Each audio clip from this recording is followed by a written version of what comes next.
किसान भाइयों राम राम। आज का टॉपिक है आलू की खेती कैसे करें। देखिए किसान भाइयों, भारत में आलू का उत्पादन ज़्यादातर सब्जी में किया जाता है। यहाँ कुल उत्पादन का करीब 90% सब्जी के रूप में प्रयोग किया जाता है। सब्जी के अलावा इसका उपयोग डाइस, रवा, आटा, chips, flake, french fry, biscuit आदि में भी किया जाता है। इसके अतिरिक्त इससे अच्छे प्रकार का स्टार्च, अल्कोहल आदि और द्विपदार्थ के रूप में अच्छा प्रोटीन भी मिलता है। आलू की भरपूर फसल पाने के लिए उत्पादक बंधुओं को कुछ विशेष बातों की ज़रूरत होती है। आज इस बारे में बात करते हैं। सबसे पहले बात करते हैं आलू के अच्छी पैदावार लेने के लिए मिट्टी और जलवायु की।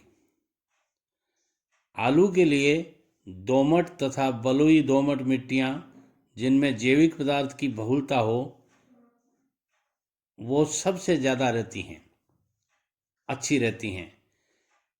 अच्छी जल निकासी वाली समतल और उपजाऊ जमीन आलू की खेती के लिए बहुत ही बढ़िया मानी जाती है। आलू की खेती में तापमान का अधिक महत्व रहता है। आलू की अच्छी उपज के लिए औसतन तापमान कंद बनने के समय 17 से 21 डिग्री सेंटीग्रेड सबसे बढ़िया माना जाता है। अब बात करते हैं आलू की अच्छी पैदावार लेने के लिए खेती की कैसे तैयारी करें। सितंबर माह के अंतिम सप्ताह में हल से 4 से 5 बार जोताई कर देनी चाहिए, जिससे 25 सेंटीमीटर गहराई तक खेत तैयार हो जाए। हल्की तथा अच्छी जुती मिट्टी में आलू कंद अधिक बैठते हैं। प्रत्येक जुताई के बाद पाटा दे देने से मिट्टी समतल और भुरभुरी हो जाती है, जो आप लोगों को पता ही है, एवं खेत में नमी का संरक्षण भी होता रहता है। अंतिम जुताई के साथ ही 20 टन प्रति हेक्टेयर सड़ी हुई गोबर की खाद खेत में देकर बराबर मिला देने से पैदावार में बहुत अच्छी वृद्धि कर सकते हैं। दीमक के प्रकोप से बचने के लिए अंतिम जुताई के समय 25 से 30 किलोग्राम प्रति हेक्टेयर की दर से लिंडेन मिट्टी में मिला देना चाहिए। अब बात करते हैं आलू की खेती के लिए फसल चक्र। प्रतिवर्ष एक ही खेत में आलू की खेती करने से मिट्टी कीड़े और रोगों का घर बन जाती है। इसलिए उचित ये रहेगा कि फसल चक्र अपना करके खेत बदलते रहना चाहिए। आलू 2 फसली और 3 फसली सघन खेती प्रणाली में साधारणतः अच्छी पैदावार देता है। कम दिनों में तैयार होने वाली किस्में जैसे कुफरी चंद्रमुखी, कुफरी कुबेर इत्यादि बहुफसली सघन खेती में उपयुक्त पाई गई हैं। आलू के साथ कुछ उपयुक्त फसल चक्र इस प्रकार हैं, जैसे मक्का, आलू, गेहूं, मक्का, आलू, आलू प्याज, मक्का, आलू, भिंडी और मक्का, गेहूं, मूंग, आलू के साथ कुछ फसलें भी मिश्रित खेती भी की जा सकती है। आलू के 2 मेड़ों के बीच गेहूं फसल सफलतापूर्वक उगाई जा सकती है। अब बात करते हैं आलू की उन्नत किस्मों के बारे में। देखिए किसान भाइयों, अगेती किस्मों में कुफरी चंद्रमुखी, कुफरी कुबेर और कुफरी बहार इत्यादि मुख्य हैं। इन सबों में कुफरी चंद्रमुखी को अधिक उपयोगी बताया गया है। ये किस्में 80 से 90 दिनों में तैयार हो जाती हैं और 3 फसली तथा 4 फसली सघन खेती में भी अच्छी पैदावार दे सकती हैं। मध्यकालीन फसल के लिए कुफरी बादशाह है, कुफरी लालिमा, कुफरी बहार और कुफरी ज्योति अच्छी किस्में बताई जाती हैं। ये किस्में 100 दिनों में पककर तैयार होती हैं। पछेती किस्मों में कुफरी सिंदूरी अधिक लाभप्रद मानी गई है। ये लाल किस्म का आलू है। इसकी पैदावार क्षमता अन्य किस्मों की अपेक्षा अधिक है, इसलिए आप इनकी खेती कीजिएगा। अब बात करते हैं खाद और उर्वरक की। अच्छी पैदावार के लिए बुआई से पहले जोताई करके 200 से 250 क्विंटल गोबर की खाद मिट्टी में मिला देनी चाहिए।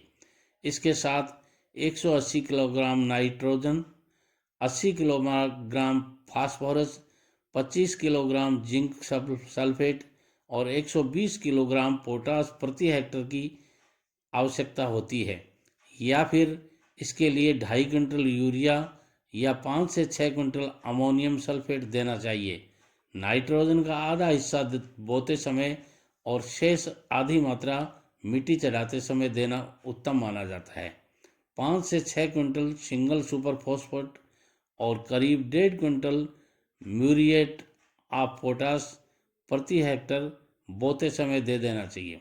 अब बात करते हैं आलू की फसल की बुआई का कौन सा समय अच्छा रहता है। अधिक पैदावार प्राप्त करने के लिए उचित समय पर बुआई करना आवश्यक हो जाता है। जब अधिकतम तथा न्यूनतम तापक्रम क्रमशः 30 से 18 डिग्री सेंटीग्रेड के बीच में रहे तो आलू की बुआई की जा सकती है। अक्टूबर के मध्य में या अक्टूबर के मध्य से नवंबर के मध्य तक आलू की बुआई अवश्य कर ही देनी चाहिए। अब बात करते हैं बीज दर और बीजों की रोपाई के बारे में। सफल खेती के लिए स्वस्थ और रोग मुक्त बीज का उपयोग करना जरूरी हो जाता है। इसके लिए प्रमाणित बीज किसी भी विश्वसनीय संस्थान या एजेंसी से खरीदना चाहिए। बुआई के पहले बीजों का पूर्ण रूप से अंकुरित करा लेना चाहिए। पूर्ण अंकुरण वाले बीज कंद जल्द उगते हैं तथा खेतों में कंद कम सड़ते हैं। पूर्ण बीज कंद का ही व्यवहार हमेशा करना चाहिए। अगर बड़े आकार को बीज कंद को काटना आवश्यक हो जाए तो काटे हुए बीज कंदों को संडोफिल M45 दवा के 0.2% घोल में 10 मिनट तक डुबाकर उसे उपचारित कर लेना चाहिए। बीजों को छाया में सुखाकर ही खेत में रोपना चाहिए। इससे बीज कंद कम सड़ते हैं और मृदा जनित फफूंदों से इन्हें छुटकारा मिल जाता है। आलू का बीज दर उनके आकार पर निर्भर करता है। बड़े आकार का बीज कंद अधिक लगता है लेकिन पैदावार अधिक होती है। बहुत छोटे आकार के बीज कंद से पैदावार कम होती है, इसलिए मध्यम आकार का बीज कंद ही उपयोग में लेना चाहिए।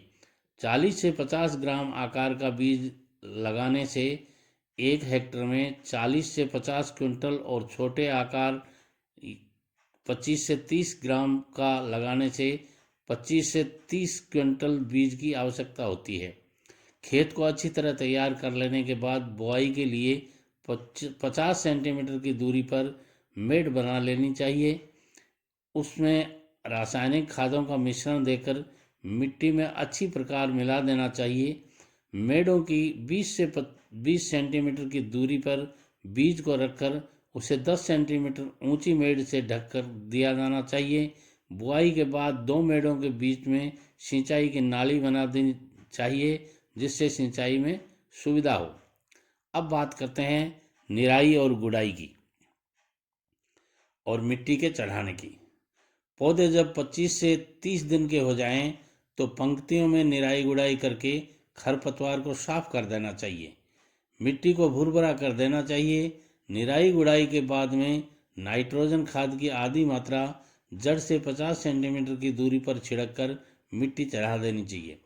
आलू के जड़ और कंद किसी भी अवस्था में दिखाई न दें, क्योंकि खुला आलू कंद प्रकाश के संपर्क में हरे हो जाते हैं और खाने योग्य नहीं रहते हैं। बीच बीच में खुले आलू कंदों को मिट्टी से ढकते रहना चाहिए। यदि आप खरपतवार पर कीटनाशक से नियंत्रण चाहते हैं तो पेंडामेथिलिन 30% 3.5 लीटर का 900 से 1000 लीटर पानी में घोल बनाकर बुआई के 2 दिन तक प्रति हेक्टर छिड़काव कर देना चाहिए, जिसे खरपतवार का जमाव भी नहीं होगा। अब बात करते हैं सिंचाई की। आलू में पहली सिंचाई आलू बुआई के 1 सप्ताह बाद करनी चाहिए। उसके बाद प्रत्येक 8 से 10 दिन के अंतराल पर सिंचाई करते रहना चाहिए। आलू खुदाई के 2 सप्ताह पहले सिंचाई बंद कर देनी चाहिए। ध्यान ये रखा जाना चाहिए कि प्रत्येक सिंचाई में पानी आधी मेड़ तक ही देना चाहिए। अब बात करते हैं कीट व रोग नियंत्रण की। समय पर कीट व रोग नियंत्रण नहीं करने से फसल बर्बाद हो सकती है। आलू फसल के लिए लाई कीट अधिक नुकसान पहुंचाने वाला होता है। ये कीट पौधों का रस चूसते रहते हैं, जिससे पत्तियां नीचे की तरफ मुड़ने लगती हैं। यही कीट विषाणु रोग भी फैलाते रहते हैं। इन कीड़ों से बचाव के लिए फसल पर 0.1% मेटासिस्टोक्स के 2 से 3 छिड़काव 15 से 15 दिन के अंतराल पर कर देने चाहिए। रोगों में आलू के अगेता और पछेता झुलसा रोग फसल को अधिक हानि पहुंचा सकते हैं। इसकी रोकथाम के लिए फसल पर इंडोफिल M45 दवा का 0.2% घोल का 15 दिन के अंतराल पर 2 से 3 छिड़काव कर देने चाहिए। अब बात करते हैं पाला से फसल का बचाव कैसे करें। देखिए मित्रों, आमतौर पर पछेती फसल पर पाला का असर ज़्यादा होता है। अगेती फसल की खुदाई जनवरी माह तक हो जाती है, इसलिए उस पर पाले का असर नहीं पड़ता है। पछेती आलू में दिसंबर और जनवरी माह में अधिक ठंड की आशंका होने पर फसल की सिंचाई कर देनी चाहिए। ज़मीन भीगी रहने पर पाला का असर कम होता है। अब बात करते हैं फसल की खुदाई, वर्गीकरण और भंडारण के बारे में। आलू पौधे के पत्ते पीला पड़ने लगे तब खुदाई शुरू कर देना चाहिए। खुदाई के 2 सप्ताह पहले सिंचाई बंद कर देनी चाहिए और तापाक्रम बढ़ने से के पहले खुदाई कर लेनी चाहिए। खुदाई के बाद आलू कंदों को छप्पर वाले घर में फैलाकर कुछ दिन रखना चाहिए ताकि छिलके कड़े हो जाएं। उसके बाद उपयोग के अनुसार आलू कंदों का वर्गीकरण कर देना चाहिए। 50 ग्राम से ऊपर और 20 ग्राम से छोटे आकार वाले कंदों को बेच देना चाहिए या खाने के उपयोग में ले लेना चाहिए, और 20 से 50 ग्राम के बीच वाले आलू कंदों को 50 किलोग्राम वाले जालीदार बैग जो आते हैं उसमें भरकर शीतगृह में गर्मी बढ़ने के पहले पहुंचा देना चाहिए। इसी आलू का बीज के लिए उपयोग करना चाहिए। अब बात करते हैं आलू की खेती में पैदावार किस तरह होती है। आलू की पैदावार किस्म और समय पर निर्भर करती है। वैसे आमतौर पर सामान्य किस्मों में 300 से 350 क्विंटल और संकर किस्मों में 350 से 600 क्विंटल प्रति हेक्टेयर पैदावार मिल सकती है और आप अच्छा मुनाफा कमा सकते हैं। यदि आपको खेती से संबंधित इसी प्रकार की जानकारियों की आवश्यकता होती है तो आप हमारी चैनल दो साथी टीवी को सब्सक्राइब करके बेल आइकॉन को ज़रूर दबा दीजिए ताकि आने वाले हर वीडियो का नोटिफिकेशन आपको समय पर मिलता रहे और आप अच्छी से अच्छी जानकारियाँ पा सकें। यदि आपको ये जानकारी अच्छी लगती है तो इस वीडियो को शेयर कीजिएगा, लाइक कीजिएगा और कमेंट्स के द्वारा हमें बताइएगा कि आपको कौन सी खेती के बारे में और अधिक जानकारी की आवश्यकता है। नमस्कार, जय श्री कृष्णा, राम राम।